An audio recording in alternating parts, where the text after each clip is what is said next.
नमस्कार मंडळी, राम कोल्हापूरकरांचा नमस्कार। आज पहिला श्रावण सोमवार। मग काय महादेवच्या मंदिरात सकाळी उठून पोहोचले की राव मी बायको आणि आमची लहानग्याची टोळी। सकाळी देवळातलं वातावरण म्हणजे मंगलमयच म्हणायचे सरळ। आणि त्यात नंदी दर्शन पहिल्यांदा केलं आणि देवळात गेलो। शंकराच्या पिंडीला बेलफुलं वाहिली जातात। आमच्या काकांच्याकडून आम्हाला मिळालेत की मग काय आनंद जागी राव। आमच्या बायकोने गंगाजल भरली आणि बेलफुली वाहिली आणि पवित्र मनाने नमस्कार केला।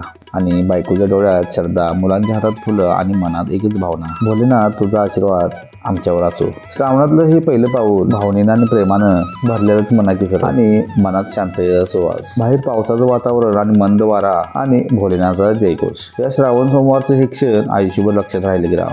गावातील इतर महिला सुद्धा भोलेनाथाचं दर्शन घ्यायला सुद्धा आल्या होत्या। नशिबानं आमच्या गावामध्ये सगळेच देऊळ आहेत आणि त्यात महादेवाचं मंदिर म्हणलं काहीतरी खासच केलं। मंदिरात तेवढी शांतता आहे की पहाटेच्या वेळी जी शांतता असते तशी ह्या मंदिरामध्ये होती बघा। मराठी महिन्यामध्ये श्रावण महिना हा काहीतरी खासच असतो। नदीबरोबर शंकराची पिंड आणि शंकराच्या पिंडीवर बेलाचे पानं, भोलेनाथाची पिंड आणि भिंतीवर भोलेनाथ, किती चित्र भारी दिसते बघायची राव।